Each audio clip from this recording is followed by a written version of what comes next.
The boot hit the porch with a thud that would change everything. Inside it lay a letter soaked in a dead man's blood. The girl who carried it was 8 years old, barefoot in a blizzard, and running out of time. But here is what stopped my heart. The rancher who read that letter had spent 12 years believing he murdered his best friend. 12 years drowning in guilt for a crime he could not remember committing. What he discovered in that bloody boot would shatter everything he thought he knew. The dead were not dead. The guilty were innocent. And the real monster had been hiding in plain sight all along. If you want to know whether mercy or vengeance wins, when a mother comes face to face with the man she believes killed her family, stay with me until the very end. This story will remind you that forgiveness is not weakness. It is the bravest choice a wounded heart can make. And sometimes the family we build from ashes becomes stronger than the one we lost to flames. Before we begin, drop a comment telling me where you are watching from. I want to see how far this story can travel. Hit that subscribe button and turn on notifications so you never miss a story that matters. Now let me tell you about the night a bloody boot changed 3 broken lives forever. The dust never settled in Copper Creek, Montana territory. It hung in the air like a grudge, thick and patient, waiting for something to stir it up again. Elias Mercer had been stirring it for 38 years. His boots were heavy on dry earth, his rifle always within reach, his eyes holding secrets too dark to speak aloud. His ranch sat at the edge of nowhere, a place men came to when they wanted to be forgotten or when they needed to forget. November had come hard that year, bringing with it the kind of cold that killed the careless. Snow blanketed the Montana mountains in white silence, broken only by the howl of wind through the pines. Elias sat alone by the fire in his ranch house, fighting the urge to look at the whiskey bottle on the shelf. 3 years sober, 1,095 days without a drink. Tonight felt like it might break him. The flames danced and crackled, casting shadows across the rough-hewn walls. On the mantel sat a photograph in a tarnished frame, showing 2 young men with their arms around each other, grinning like fools who thought the world belonged to them. Thomas Hale and Elias Mercer, blood brothers, bound by something stronger than family. That photograph was 12 years old now, and Thomas Hale was dead because of Elias. At least that is what Elias believed. The fire popped, sending sparks up the chimney. Outside, the blizzard screamed like a wounded animal. Elias closed his eyes and tried not to remember the other fire, the one that haunted his dreams every single night. He remembered waking up on frozen ground, his clothes reeking of smoke. He remembered the orange glow against the night sky. He remembered running toward the flames, screaming Thomas's name, but the heat drove him back. By morning, nothing remained but charred timbers and ash. 3 bodies in the rubble. Thomas, his wife, their infant daughter. And Elias could not remember how the fire started. He had been drinking that night, drinking until the world turned black. He woke up outside a burning house with no memory of how he got there. For 12 years, he had lived with one terrible certainty. He had killed his best friend. He had killed a woman and a baby. He was a murderer. The guilt had nearly destroyed him. For years, he drowned it in whiskey, drinking himself blind night after night, hoping each bottle might be the one that finally killed him. When that did not work, he tried isolation instead. He built Blackwood Ranch into the largest spread in the territory, but he kept everyone at arm's length. No friends, no family except his mother Ruth, who watched him with knowing eyes but never spoke of what she knew. Elias Mercer was a dead man walking. He just had not found the courage to lie down yet. A weak knock at the door shattered the silence. Elias's hand went to his revolver before he even stood. Out here, you did not open doors without knowing what was on the other side. He had made that mistake once. Never again. He crossed to the door, boot heels heavy on the wooden floor. The wind shrieked through the gaps in the frame. He cocked his pistol and reached for the latch. What he found on the other side stopped his heart. A girl stood there swaying like a branch in a hurricane. She could not have been more than 8 years old. Her face was streaked with dirt and frozen tears. Her dress hung in tatters, soaked through and stiff with ice. Her feet were bare, cracked and bleeding, leaving crimson prints in the snow. In her small arms, she clutched a man's boot. Scuffed leather, the kind a working man wore until it fell apart. The boot was stained dark with something that was not mud. Blood. Old and brown and crusted thick. The girl looked up at Elias with eyes that had witnessed something no child should ever see. "Mister," she whispered, her voice raw as sandpaper. "Are you Elias Mercer?" "I am. Papa said if he did not come back, I had to bring this to you." She held out the boot with trembling hands. "He said you would know what to do." Then her eyes rolled back and she collapsed forward into his arms. Elias caught her before she hit the ground. She weighed almost nothing, just skin and bones and desperation. He carried her inside, kicked the door shut against the howling wind, and laid her on the rug before the fire. She was hypothermic. Her lips were blue, her skin cold as marble. He wrapped her in every blanket he could find, rubbing her hands and feet to bring back circulation. Frostbite had already claimed 2 of her toes. She would lose them, but she might live. As he worked, his eyes kept returning to the boot she had dropped on the floor. It sat there like an accusation, waiting. When the girl's shivering finally slowed and her breathing deepened into sleep, Elias reached for the boot. It was heavier than it should have been, not just leather and worn sole. Weight carried meaning out here. It always had. He reached inside and pulled out a folded piece of paper. The edges were stiff with dried blood, brown and flaking. The letter inside was crumpled, as if someone had clutched it in their fist while dying. Elias unfolded it carefully. The handwriting hit him like a punch to the gut. He knew that scrawl anywhere. Cramped, slanting left, like a man writing in a hurry. He had seen it 1,000 times on letters, on I O Us, on the deed to a piece of land that no longer existed. Thomas Hale's handwriting. But Thomas Hale was dead. Had been dead for 12 years. Elias read the letter 3 times before the words made any sense. "Elias, if you are reading this, I am dead. My girl has got nowhere else to turn. You owe me. You know what you did that night? The night of the fire, my wife, my life, all of it. Now I am calling in that debt. Keep my daughter safe. Protect her from the man who is coming for her. You do not get to say no." Thomas Hale. The world tilted sideways. Elias gripped the arm of his chair to keep from falling. Thomas Hale. Alive. Or alive until recently. But that was impossible. Elias had seen the burned bodies. He had attended the funeral. He had spent 12 years believing he murdered his best friend. His eyes moved to the sleeping child. Thomas's daughter. But Thomas's daughter had died in the fire. He had seen the tiny coffin lowered into the ground. Nothing made sense anymore. The past he thought he knew had just cracked wide open, revealing darkness underneath. Who was this child really? Who had raised her for 8 years? And who had killed the man she called Papa? A knock at the door made Elias jump to his feet, revolver drawn. He approached slowly, pressing his back against the wall beside the frame. "Who is there?" "My name is Clara Weston." A woman's voice, tight with cold but steady. "I am the school teacher from Copper Creek. I heard there was a child found on the road. I came to check on her welfare." Elias cracked the door open, keeping his gun hand hidden. The woman who stood on his porch was perhaps 29 or 30, dark hair dusted with snowflakes, eyes red from cold or tears or both. Beautiful in a severe, wounded way, like a knife that had been sharpened too many times. Something in her gaze made his skin prickle. She was looking at him like she had already made up her mind about something. "It is late for a house call, ma'am." "It is late for a lot of things, Mr. Mercer." She stepped past him into the house before he could object, her eyes scanning the room until they landed on the sleeping girl. And then something strange happened.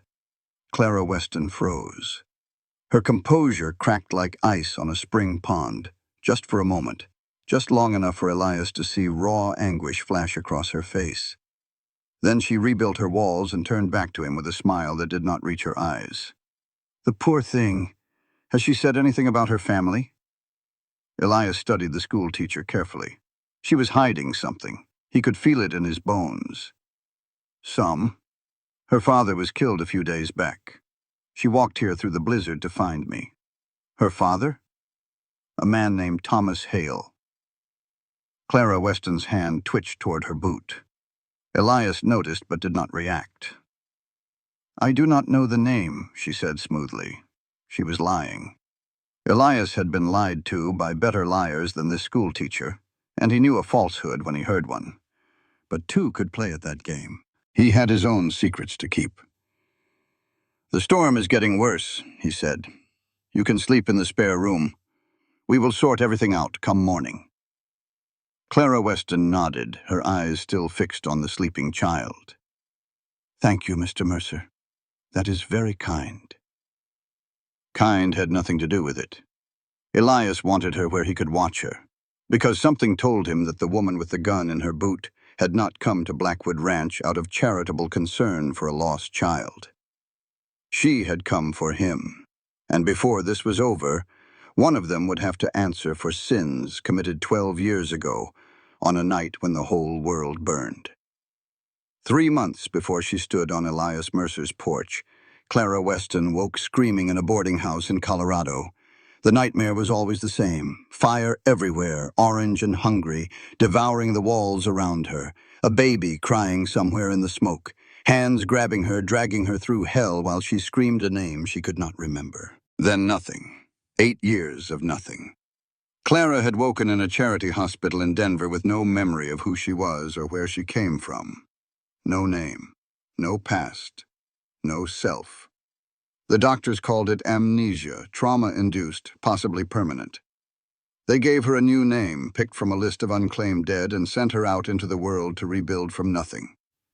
For 8 years she survived. She worked as a laundress, a seamstress, a cook. She learned to read and write in night classes at a church mission. She saved every penny until she could afford teacher training. She built a life from scratch, brick by brick, always haunted by dreams she could not understand. Then the memories started coming back. It began with flashes. A man's face smiling down at her, the smell of hay and horses, a baby's laugh, a name whispered in the dark. Thomas. She hired a detective with her meager savings. He traced the fragments to a ranch in Montana Territory, to a fire 12 years past, to a family named Hale that had burned to death in the night. All except one survivor, Elias Mercer. The detective's report was thorough. Mercer had been found outside the burning house, unconscious, reeking of whiskey and smoke. He claimed he remembered nothing. The sheriff ruled it an accident. Case closed. But Clara's returning memories told a different story. She remembered a figure in the doorway of her burning home.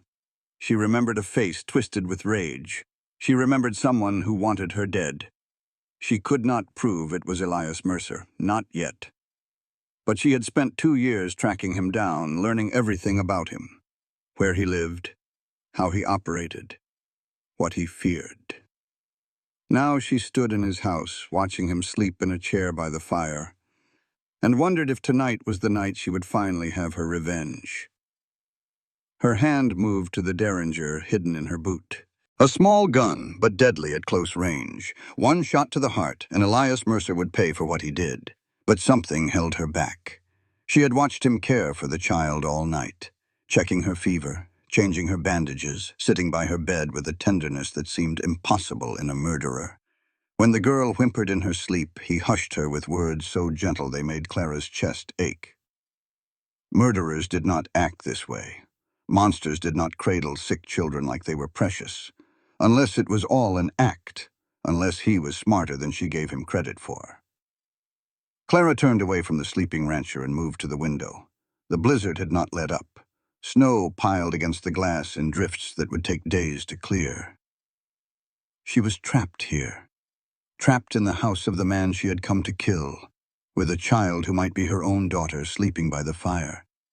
Because that was the truth Clara had not yet spoken aloud. The moment she saw that little girl, she knew.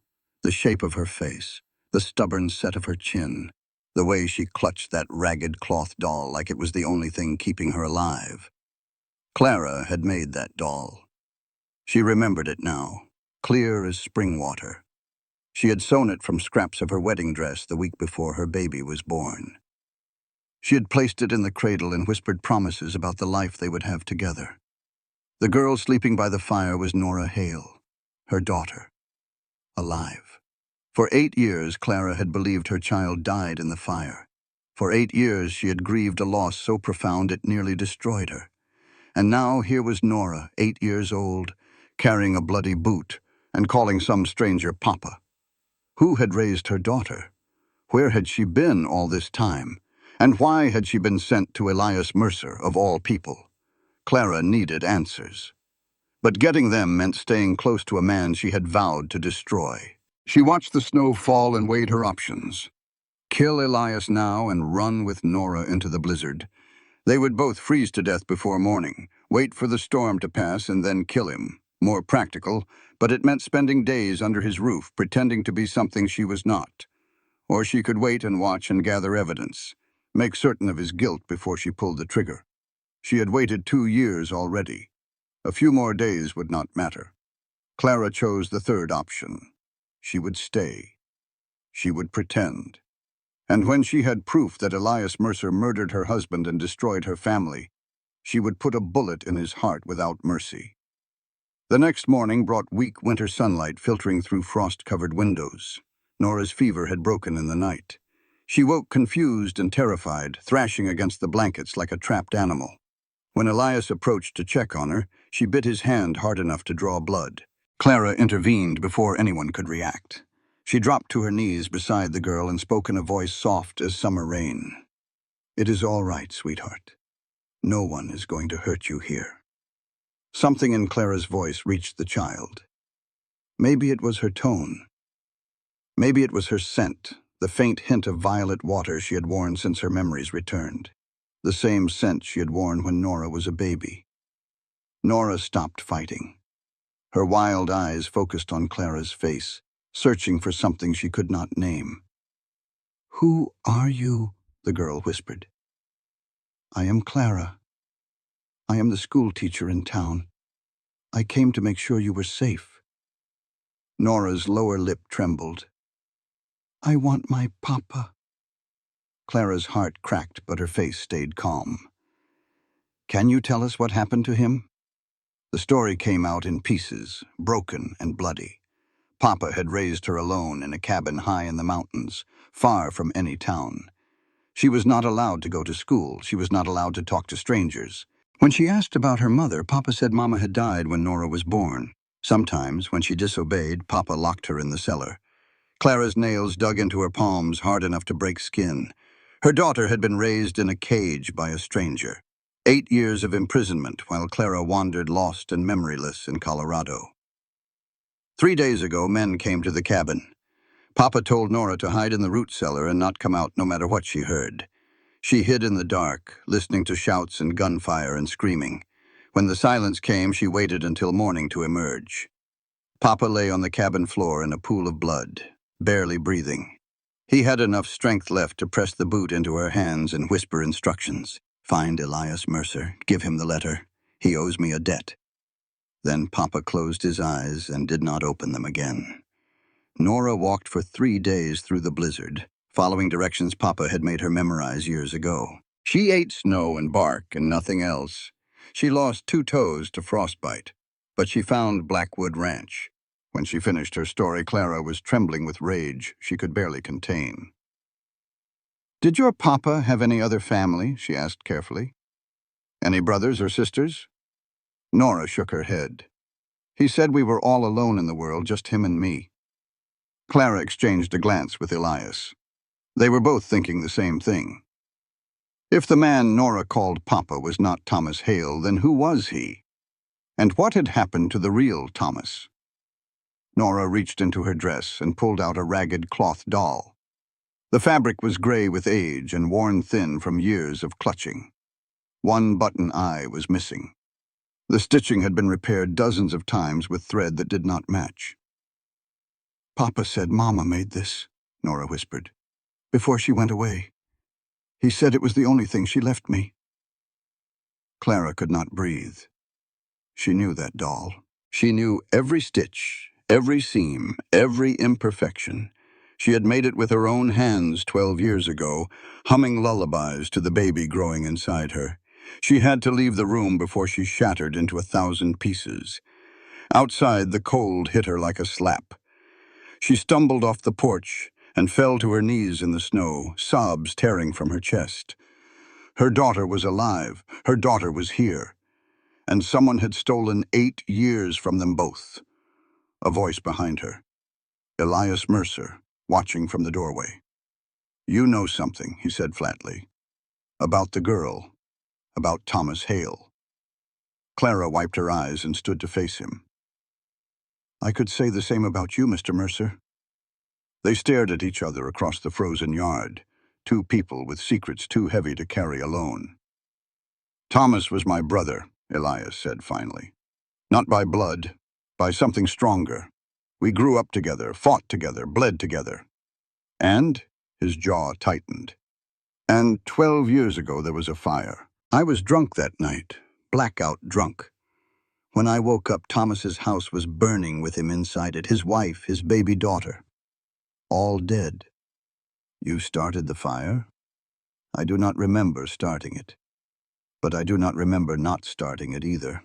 I was so drunk I could barely walk." He met her eyes without flinching. "So yes, maybe I killed them. I have lived with that belief every day since."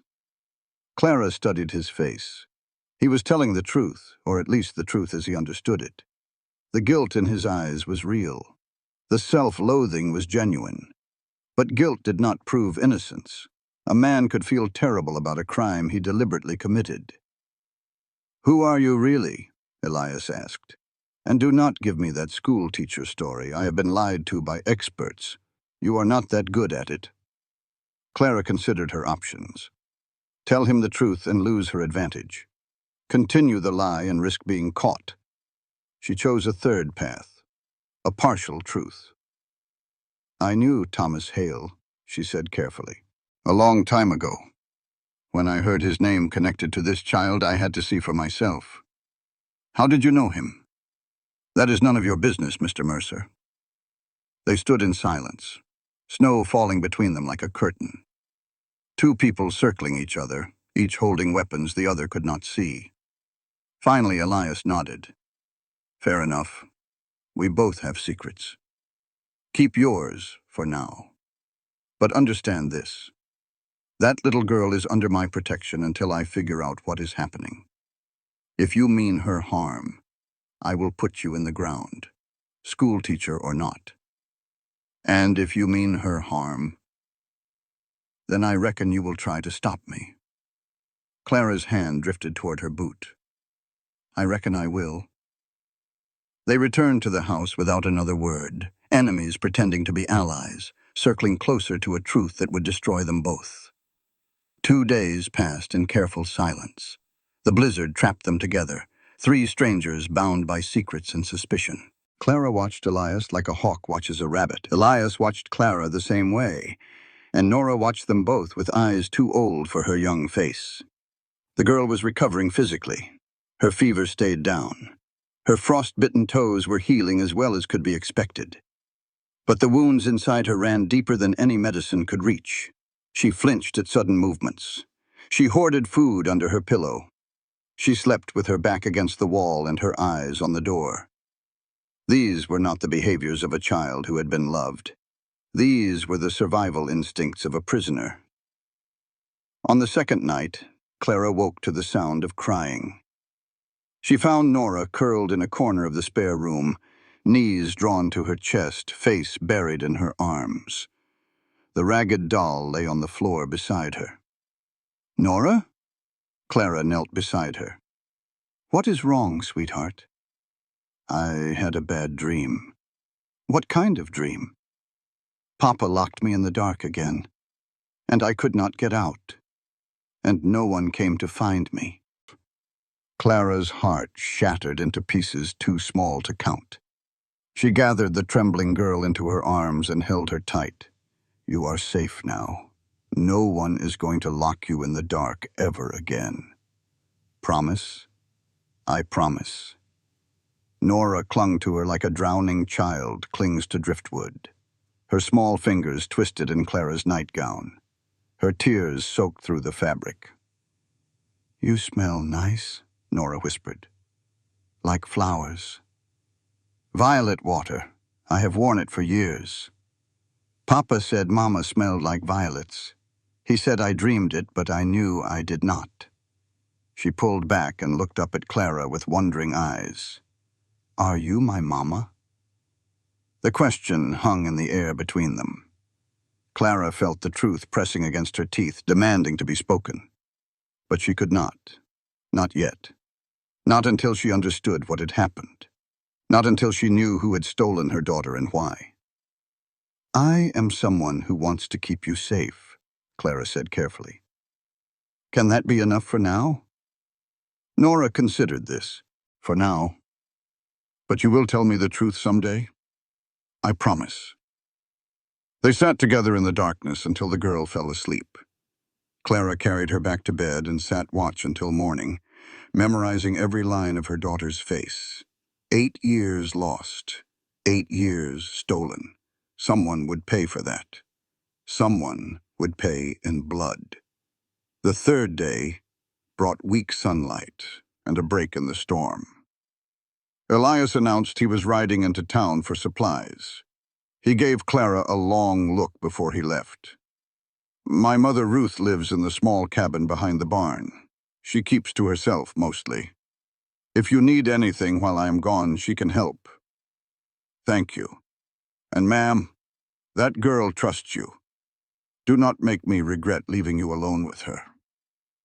Clara met his eyes without flinching. I could say the same to you, Mr. Mercer.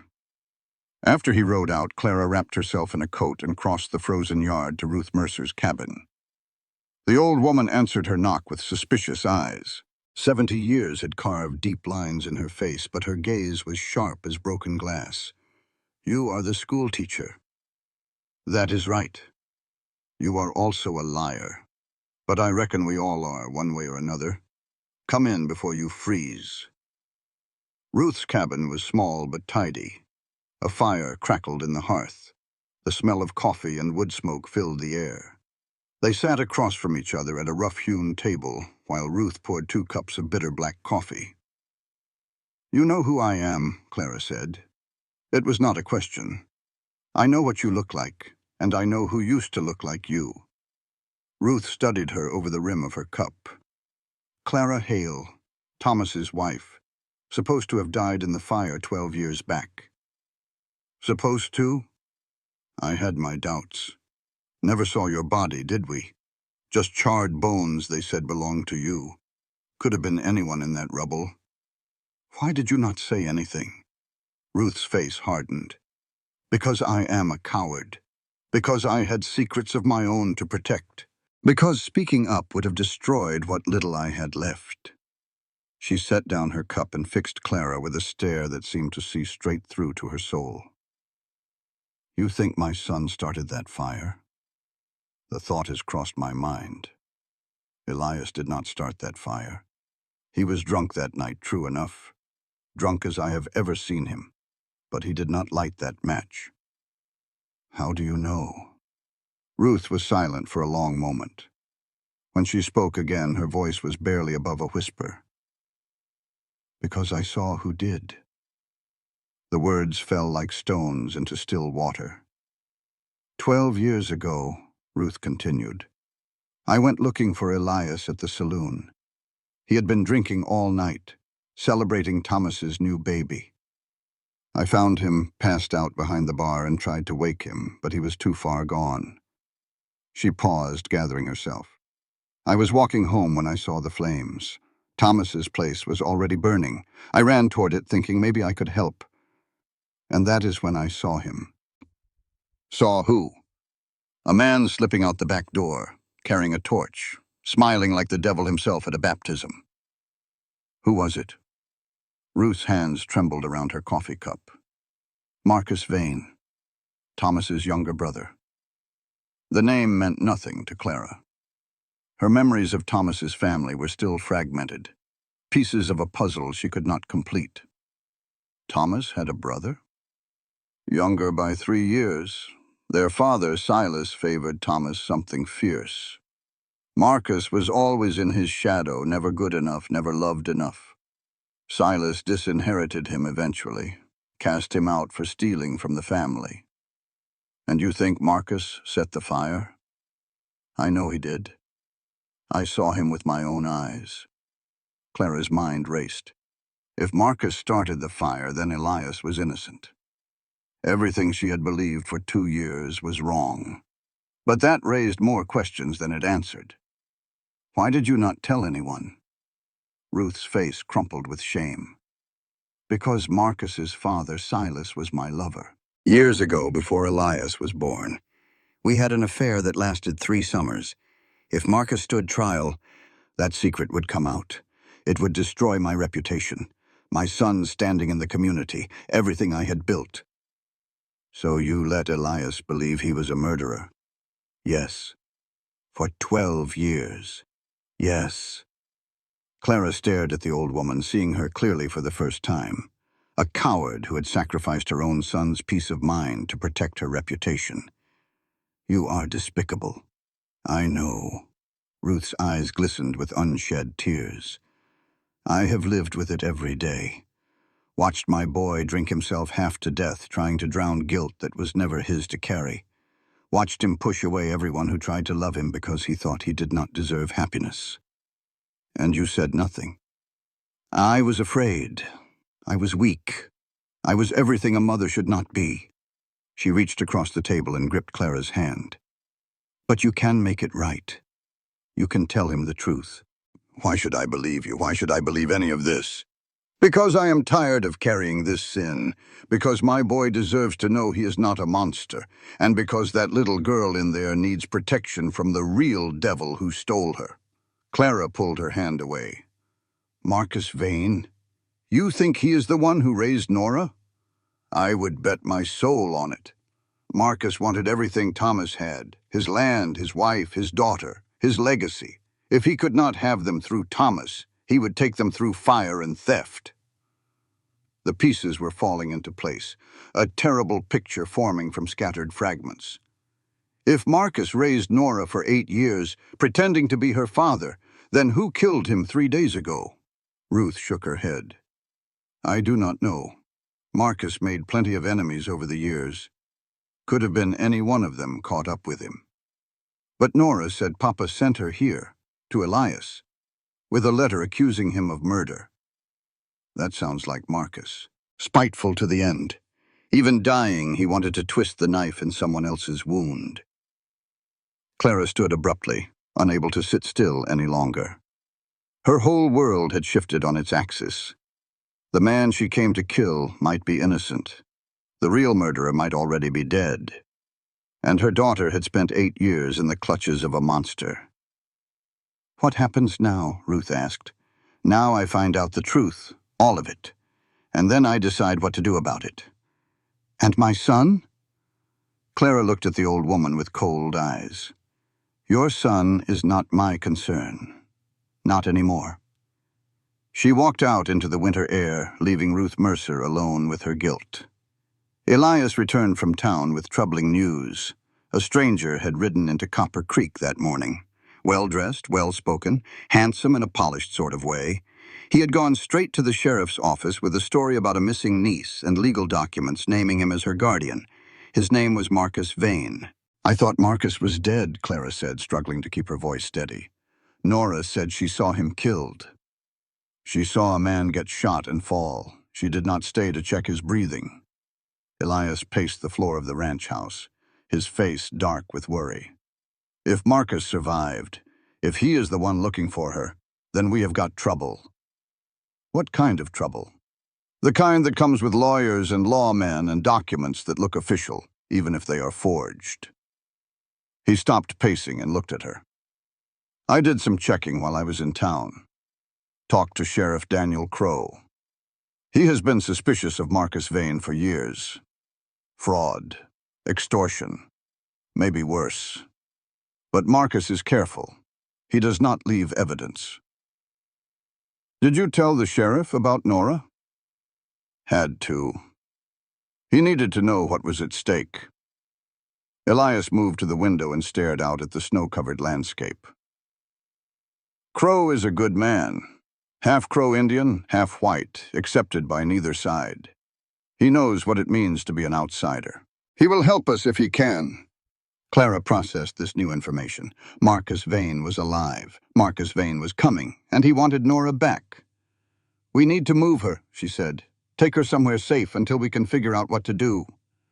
Where? Every ranch within 50 miles knows me, knows my reputation. If Marcus has money to throw around, he will find someone willing to talk. Then we fight him in court. Prove he has no legitimate claim. Elias laughed bitterly. With what evidence? A letter written in Thomas's handwriting that accuses me of murder? My mother's testimony that she watched Marcus start the fire but never said a word for 12 years? Clara flinched. You know about Ruth? She told me when I got back from town. Fell to her knees, weeping, and begged forgiveness for 12 years of silence. His voice was flat, empty of emotion. 12 years I thought I was a killer. 12 years I punished myself for a crime I did not commit. And she knew the truth the whole time. What did you say to her? I told her to leave me alone. I needed time to think. He turned away from the window. Right now, I cannot sort out what I feel about my mother. Right now, I have to focus on keeping that little girl safe. A knock at the door made them both freeze. Elias grabbed his rifle. Clara's hand went to the gun in her boot. Who is there? Marcus Vane, Mr. Mercer. I believe we have business to discuss. Clara felt the blood drain from her face. She knew that voice. She had heard it in her nightmares for years without ever putting a name to it. The voice of the man who had destroyed her life. Elias looked at her. Stay with Nora. Keep her hidden. He opened the door before Clara could argue. Marcus Vane stood on the porch flanked by 2 hired guns. He was exactly as Ruth had described. Handsome, charming, smiling a smile that never reached his eyes. Mr. Mercer, thank you for seeing me. You did not give me much choice. No, I suppose I did not. Marcus removed his hat and held it against his chest like a gentleman paying a social call. I will come straight to the point. You have my niece. I want her back. She came here of her own free will. She does not want to go with you. Children often do not know what they want. That is why they have guardians. Marcus produced a folded document from his coat. I have legal custody papers here signed by a territorial judge. Nora Hale is my ward. Returning her to me is not optional. Elias did not take the papers. Funny how a judge in Helena signed documents about a girl living in Montana without ever meeting her or asking her opinion. The law does not require a child's opinion. It requires proper documentation, which I have. Do you have anything to counter it? I have a letter from her father asking me to protect her from the man coming for her. I reckon that means you. Marcus's smile flickered but held. That letter is a forgery. Thomas Hale died 12 years ago in a tragic fire. Everyone knows that. Do they? Because I have been hearing different lately. Something shifted in Marcus's eyes. Something cold and dangerous. I do not know what stories you have been told, Mr. Mercer, but I would advise you not to believe everything you hear. People in these parts have long memories and creative imaginations. I trust my sources. Then you are a fool. Marcus put his hat back on. I will return tomorrow with the sheriff and a court order. You can hand over my niece peacefully, or I can have you arrested for kidnapping. Your choice. He turned and walked away, his hired men following close behind. Elias closed the door and leaned against it, his face pale. "That man killed Thomas," he said quietly. "I could see it in his eyes. He burned down that house and murdered my brother, and then let me carry the guilt for 12 years. We cannot prove it. Not yet." He pushed away from the door and strode toward the back of the house. "But we will. I need to talk to Sheriff Crow. There has to be evidence somewhere, something that will stand up in court. And if there is not—" Elias stopped in the doorway and looked back at her. "Then I reckon we will have to handle this the old-fashioned way." He left before Clara could ask what that meant. She found Nora hiding under the bed in the spare room, trembling like a leaf in a hurricane. "Was that Papa?" the girl whispered. "I heard his voice." "Yes, that was the man who raised you. But he is supposed to be dead. I saw the men hurt him. I saw the blood." Clara knelt beside the bed and extended her hand. "He was hurt, but he did not die. He is here now, looking for you." Nora's face crumpled. "I do not want to go back. He locked me in the dark. He told me Mama was dead. He lied about everything." "I know, sweetheart. And I am not going to let him take you anywhere." "You promise?" "I promise." Nora crawled out from under the bed and threw her arms around Clara's neck. "I knew you were my Mama. I knew it the first time I smelled your violet water." Clara held her daughter close and blinked back tears. "How long have you known?" "Since the second night, when you held me while I cried. I remembered being held like that before. When I was very little, before Papa took me away." "Why did you not say anything?" "Because I was scared. Scared you would go away again if I said it out loud. Scared Papa would come and take me back to the dark place." She pulled back and looked up at Clara with tear-bright eyes. "But you are really my Mama, right? You will not leave me?" "I am really your Mama, and I will never leave you again, no matter what happens." They held each other as the winter sun sank toward the mountains. Mother and daughter, reunited after 8 years of separation. But the danger was not over. Marcus Vane was coming back, and this time he would bring the law on his side. Sheriff Daniel Crow sat behind his desk studying the blood-stained letter with hooded eyes. He was a tall man, lean as a whip, with copper skin and sharp cheekbones that spoke of his Crow Nation heritage. His father had been a white trapper. His mother had been a chief's daughter. Neither world fully accepted him, so he had carved out a space of his own in the territory between. "This letter accuses you of murder," Crow said without looking up, "and arson, and leaving a woman and child to burn." Elias stood with his hat in his hands like a man before a hanging judge. "I know what it says." "Did you do it?" "I thought I did. For 12 years I believed I started that fire. But now I am not so sure."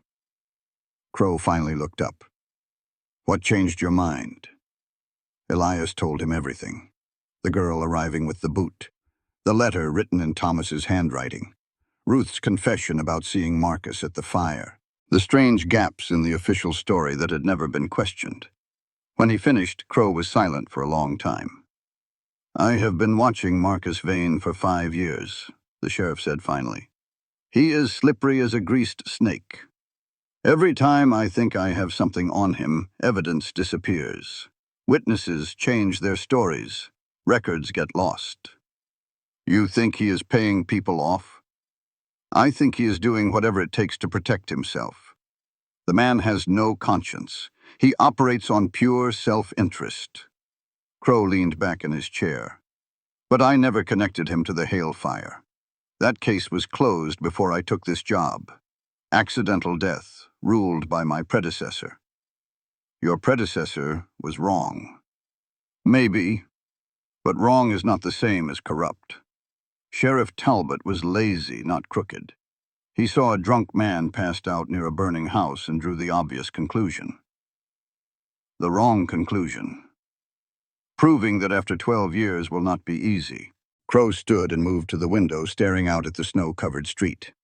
Marcus has custody papers. They look legitimate even if they are forged. He has money and lawyers and respectable friends in Helena. What do we have? The truth.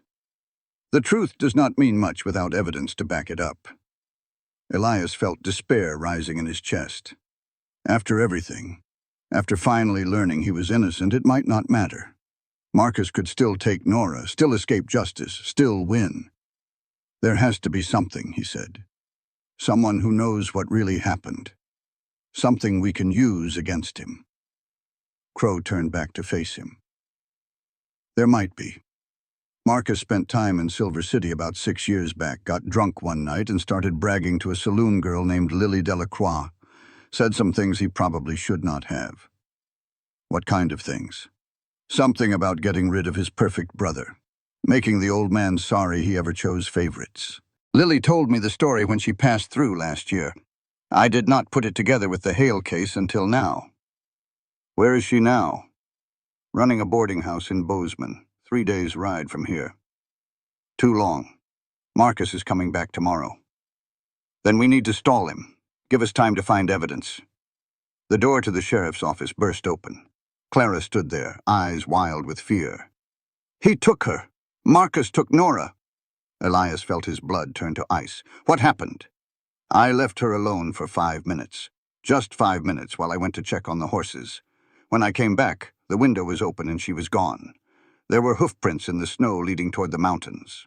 Crow was already reaching for his coat. How many riders? At least 3, maybe more. Then he is not taking her to town. He is heading for his hideout in the high country. Elias grabbed his rifle from beside the door. You know where it is? I have an idea. There is an old mining camp about 15 miles up the canyon. Abandoned since the gold played out. Marcus has been seen in that area before. Then let us ride. They saddled horses and rode out within the hour. 3 riders against a blizzard that was building on the horizon.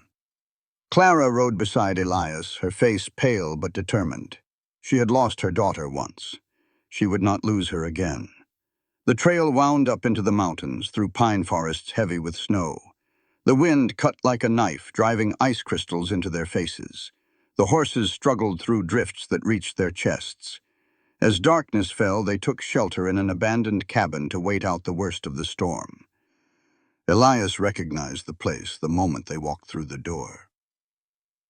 I have been here before, he said slowly. 12 years ago. This is where I drank myself blind the night of the fire. The memories came flooding back, sitting at the bar. Someone buying him drinks, one after another, a voice urging him on. One more, brother. Thomas would want you to celebrate. His wife just had a baby girl. Drink to the little one. That voice. He knew it now. Marcus Vane. He set me up, Elias said, the realization crashing over him like a wave. Marcus brought me here that night. Poured whiskey down my throat until I blacked out. Then he went to Thomas's house and started the fire. Why? Clara asked. What did he have to gain? Everything. Thomas's land. Thomas's wife. Thomas's child. Elias paced the small cabin, his mind racing. Marcus wanted everything his brother had.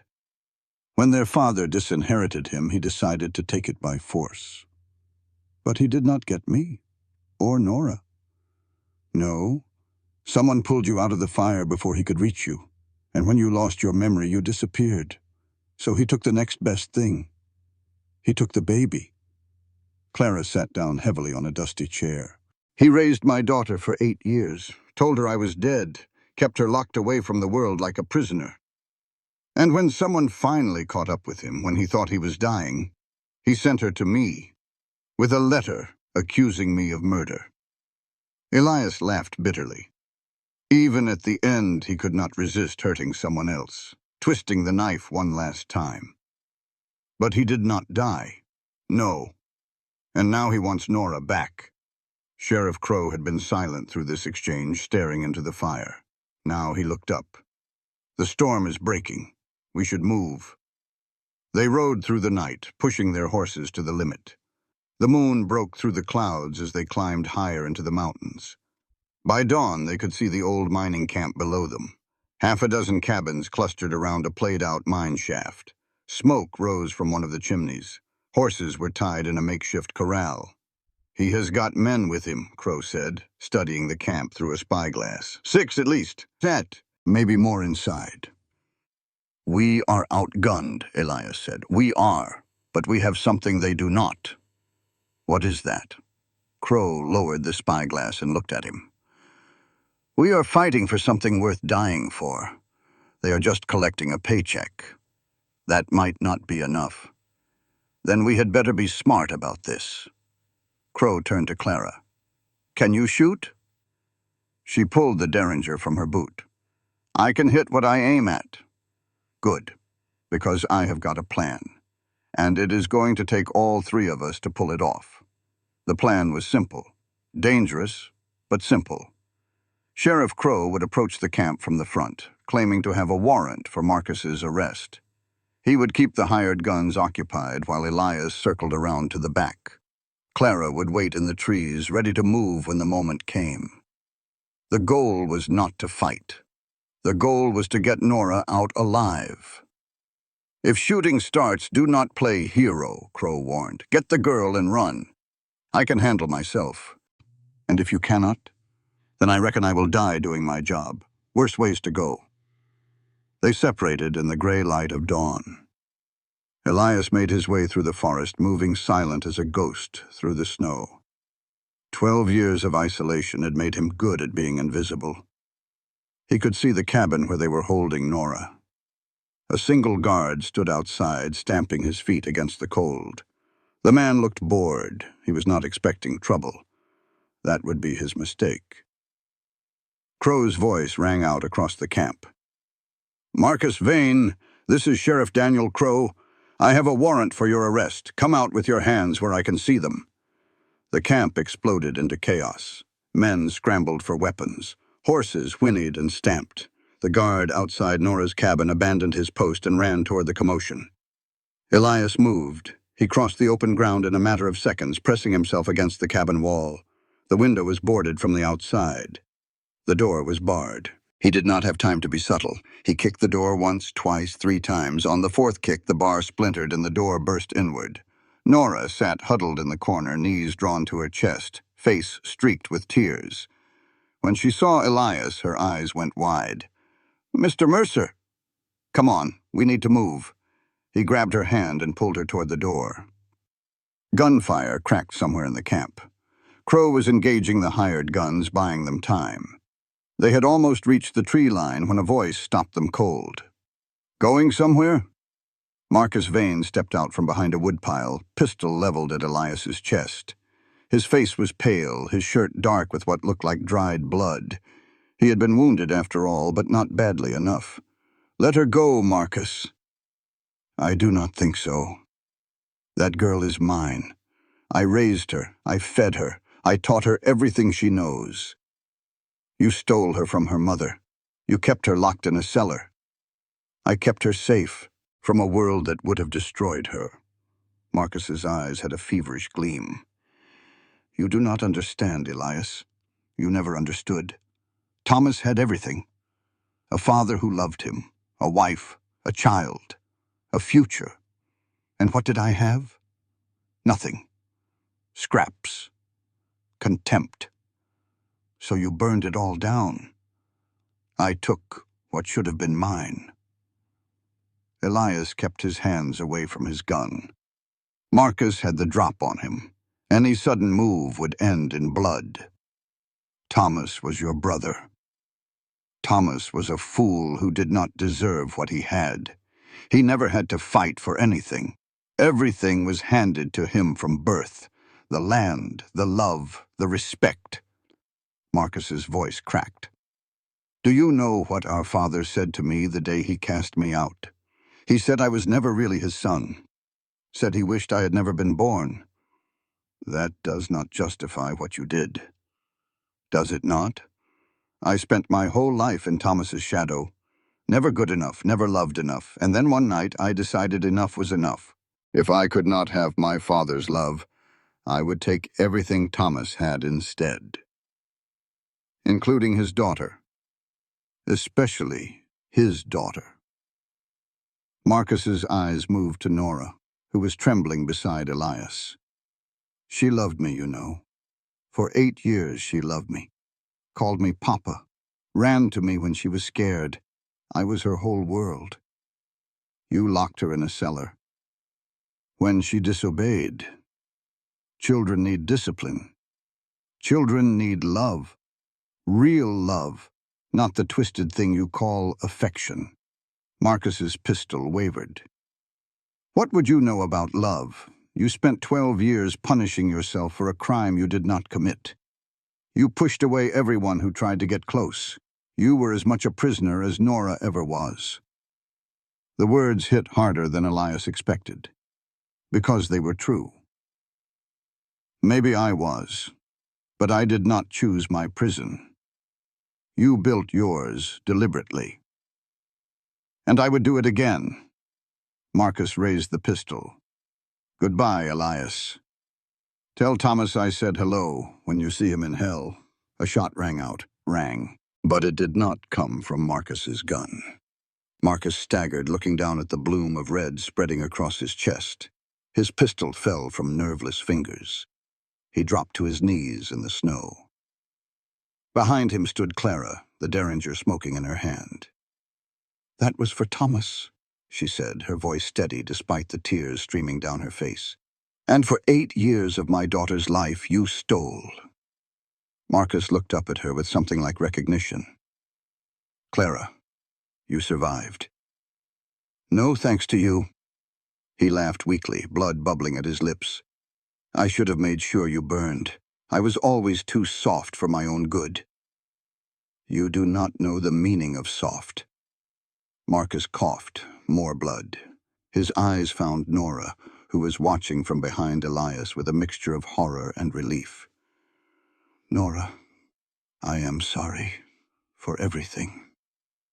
The girl did not respond. She just stared at the man who had raised her, watching him die in the snow. I loved you, Marcus whispered. In my own way. I loved you. His eyes went glassy. His breath rattled once, twice, and then stopped. Marcus Vane was dead.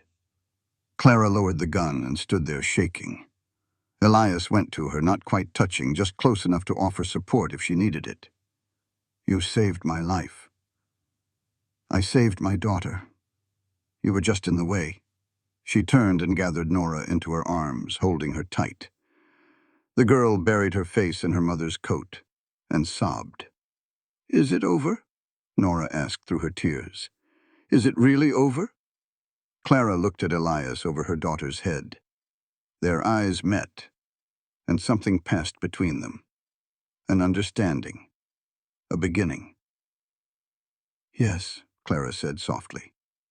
It is over. Sheriff Crow emerged from between the cabins, rifle in hand. His coat was torn and blood seeped from a wound in his arm, but he was alive. Got the rest of them pinned down in the main cabin. They will surrender once they realize Marcus is dead. He looked down at the body in the snow. You did that? Clara nodded. Good. Saved me the paperwork. Crow holstered his rifle.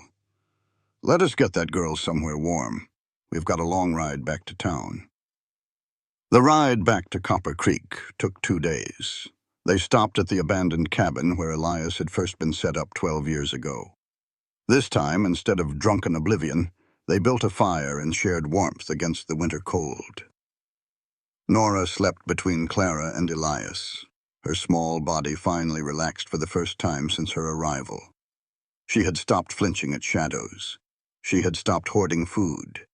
She was beginning to heal. On the second night after the girl was asleep, Clara found Elias standing outside the cabin staring at the stars. You should get some rest, she said. Cannot sleep. Too much thinking. About what?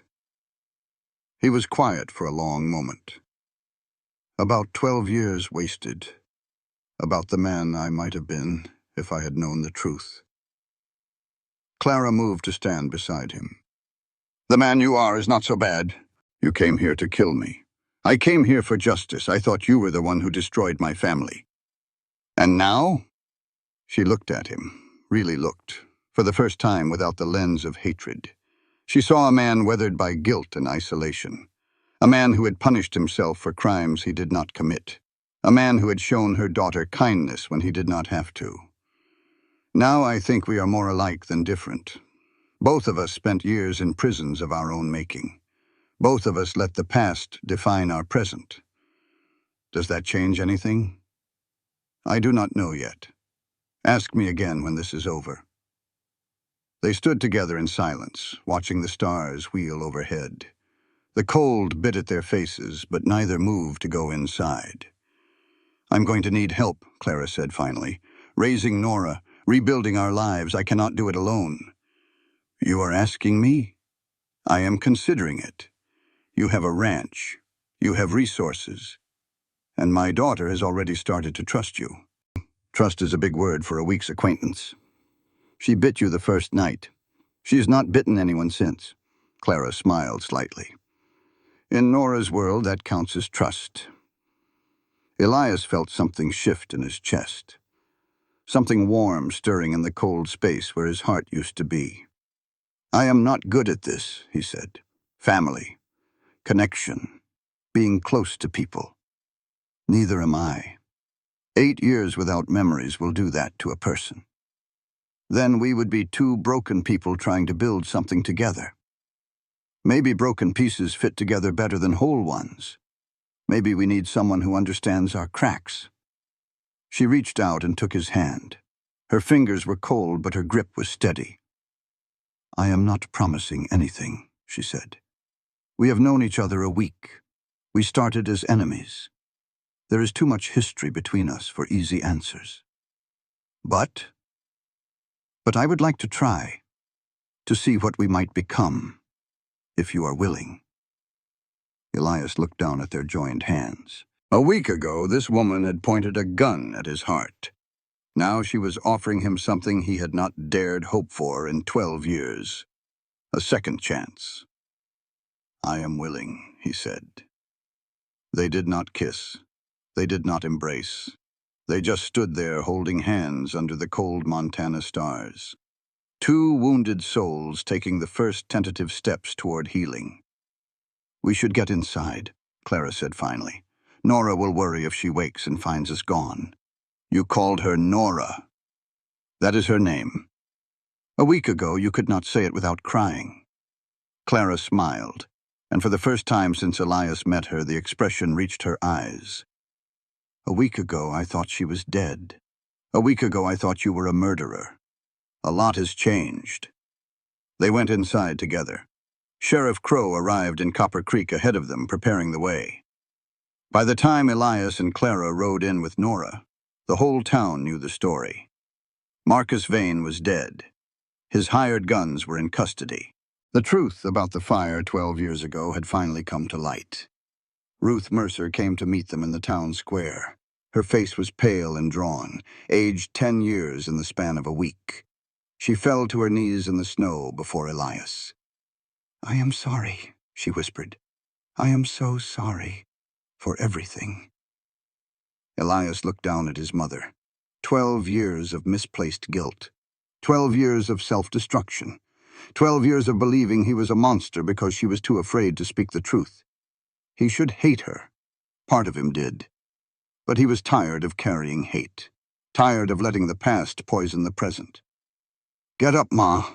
Ruth looked up, hope and fear warring in her eyes. "I am not ready to forgive you yet. Maybe I never will be. But I am done punishing myself for what Marcus did, and I am done punishing you for what you did not say."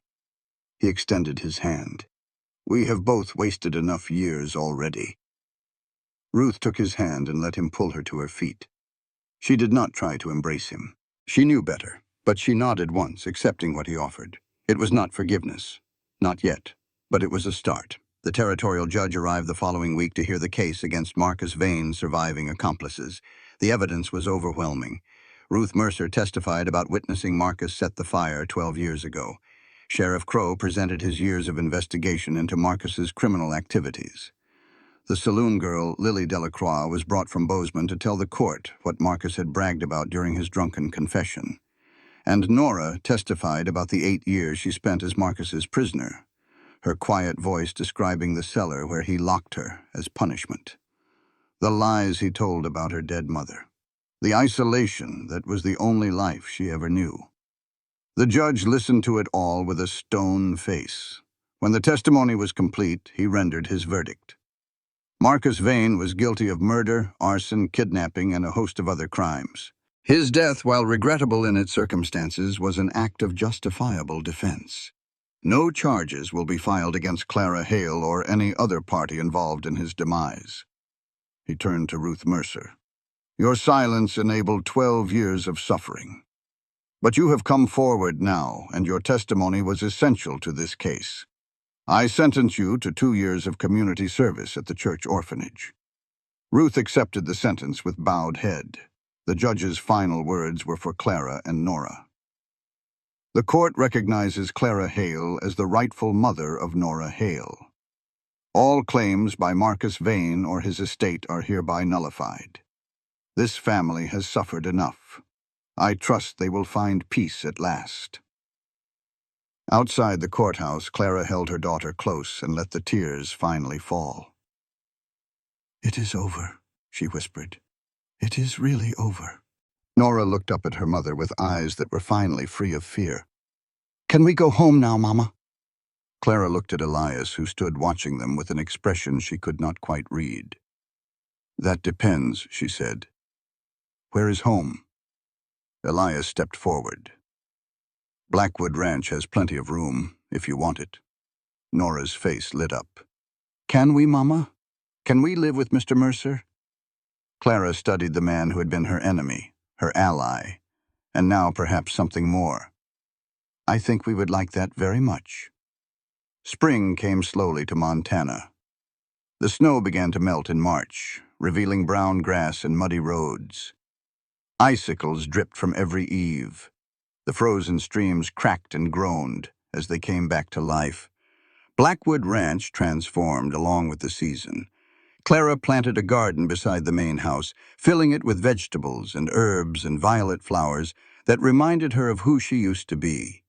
Nora helped, her small hands learning to coax life from the cold earth. Elias taught the girl to ride. He started her on a gentle mare named Buttercup, leading her around the corral while she clutched the saddle horn with white knuckles. By the end of the first week, she was riding on her own. By the end of the first month, she was racing across the meadow with the wind in her hair and laughter on her lips. She was healing. They all were.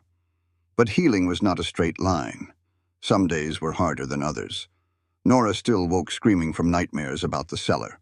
She still flinched when Elias raised his voice, though he tried never to do so in her presence. She still carried the ragged doll everywhere, clutching it like a talisman against the dark. Clara still had episodes where she woke not knowing where she was. The 8 years of amnesia had left scars that would never fully fade. Sometimes she would be in the middle of a task and suddenly freeze, her mind blank, her body trembling. Elias still fought the urge to drink. The whiskey bottle remained on the shelf, a daily reminder of what he had almost become. Some nights the craving was so strong he had to leave the house and walk in the cold until his hands stopped shaking. They were all broken in different ways, but they were broken together. One evening in late April, Clara found Elias sitting on the porch watching the sunset. She lowered herself into the chair beside him. Penny for your thoughts. Not worth that much. Tell me anyway. He was silent for a long moment. I spent 12 years believing I was a monster. Every morning I woke up and reminded myself what I had done, what I thought I had done. It was the first thing I thought about, and the last thing before sleep. And now? Now I wake up and the guilt is not there. The weight on my chest is gone. I should feel relieved. Instead, I feel lost. Lost how? I do not know who I am without the guilt. It defined me for so long, shaped every decision I made, every relationship I avoided. Now it is gone, and I am not sure what is left. Clara reached over and took his hand. What is left is a man who took in a frightened child without hesitation. A man who stood between that child and danger without flinching. A man who chose to stop punishing himself for crimes he did not commit. Is that enough? It is a start. The rest we figure out together. Elias turned to look at her. The sunset painted her face in shades of gold and rose. She was beautiful. More than that, she was strong in a way he had never known anyone to be. "I love you," he said. The words surprised him as much as they surprised her. He had not planned to say them. They simply emerged as natural as breathing. Clara's eyes widened. "Elias!" "You do not have to say it back. I know it is soon. I know we have only known each other a few months. But I have spent 12 years afraid to feel anything for anyone. I am tired of being afraid." She squeezed his hand. "I am tired of being afraid, too." "Then we stop being afraid together?" "Together?" She leaned over and kissed him. Soft and tentative at first, then deeper as the walls they had both built came tumbling down. When they finally pulled apart, they were both smiling. "Mama? Mr. Mercer?" They turned to find Nora standing in the doorway, her ragged doll dangling from one hand. "Were you kissing?" Clara laughed. "Yes, sweetheart, we were." "Does that mean Mr. Mercer is going to be my new papa?" Elias and Clara exchanged a look. They had not discussed this, had not dared to plan that far ahead. "Would you want that?" Elias asked carefully. Nora considered the question with the seriousness of a judge weighing evidence. "The old papa was not a good papa. He said he loved me, but he locked me in the dark. That is not real love. No, it is not. You have never locked me in the dark, and you taught me to ride Buttercup, and you make Mama smile." She crossed the porch and took Elias's free hand. "I think you would be a good papa, if you wanted to be." Elias felt his throat tighten. He had never expected this, never dared to hope for it. "I would like that very much, Nora." "Then I will call you Papa, starting now." She climbed into his lap and settled there as if she had always belonged. Clara put her arm around them both. Three people who had lost everything, finding each other in the wreckage, building something new from the ashes of the old. It was not a fairy tale. It was better. It was real. The wedding took place in June, under the old oak tree at the edge of the property. It was a small ceremony. Sheriff Daniel Crow officiated, having acquired the authority from a traveling minister who owed him a favor. Ruth Mercer sat in the front row, weeping into a handkerchief. A handful of neighbors and townspeople filled the remaining chairs. Clara wore a simple white dress she had sewn herself. Elias wore his best suit, the one he had not touched since Thomas's funeral 12 years ago. It felt right to wear it now, to reclaim something the fire had tried to take from him. Nora stood beside them, holding a basket of wildflowers she had gathered that morning. She was grinning so hard her face looked like it might split in two. "Do you, Elias Mercer, take this woman to be your lawfully wedded wife?" Crow asked. "I do." "And do you, Clara Hale, take this man to be your lawfully wedded husband?" "I do." "Then by the power vested in me by the Montana Territory, I now pronounce you husband and wife. You may kiss the bride." Elias kissed Clara while the small crowd cheered. Nora threw her wildflowers in the air like confetti. Ruth sobbed louder. Afterward, there was food and music and dancing under the summer sky. The neighbors brought dishes to share. Someone produced a fiddle. For one golden afternoon, Blackwood Ranch rang with laughter and joy. As the sun began to set, Clara found Elias standing apart from the celebration, looking out at the mountains. "Having second thoughts?" "Having grateful thoughts." He turned to her with a smile. "A year ago, I was alone. I had given up on everything. And then a little girl knocked on my door with a bloody boot and changed my whole world. She changed mine, too. We both owe her more than we can repay. Then we spend the rest of our lives trying. They stood together watching the sunset, husband and wife, survivors of fire and loss, and 12 years of stolen time. What happens now? Clara asked. Now we live. We raise our daughter. We build something good on the ashes of what was destroyed. That simple? That simple. And that hard. He took her hand. But we do it together. That is what matters. Ruth approached them tentatively, still clutching her tear-soaked handkerchief. I just wanted to say congratulations to both of you. Elias looked at his mother. The past year had been difficult between them. He had not forgiven her for 12 years of silence. He was not sure he ever would, but he was learning to let go of the anger. Thank you, Ma. I know I do not deserve to be here. After everything I did, everything I did not do. You are still my mother. Nora needs a grandmother, and Clara needs someone to teach her how to make that terrible potato salad you are so proud of. Ruth laughed through her tears. It is not terrible. It is a family recipe. It is terrible, but I have missed it. She reached out tentatively, and Elias allowed her to embrace him.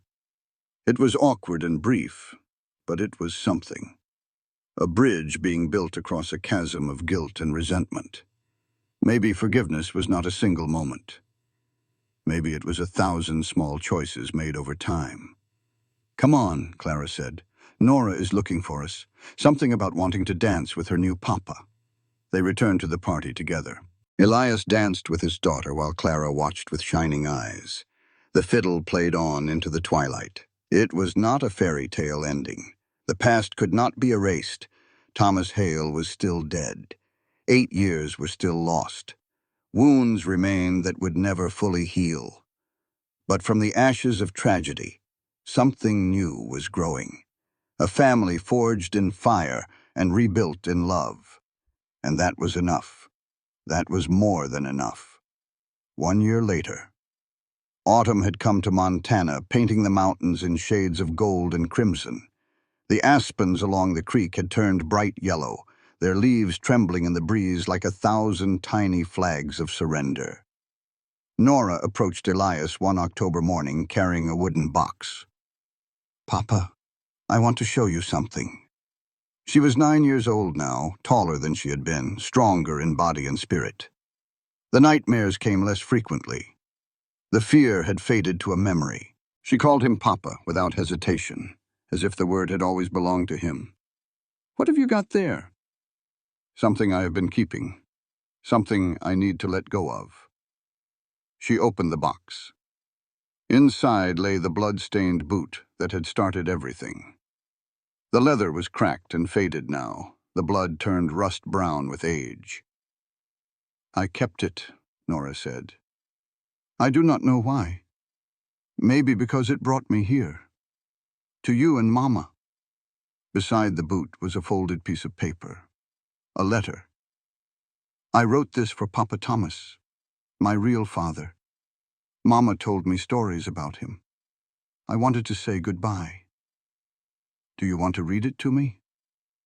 Nora unfolded the paper and began to read in a voice steady with 9 years of hard-won wisdom.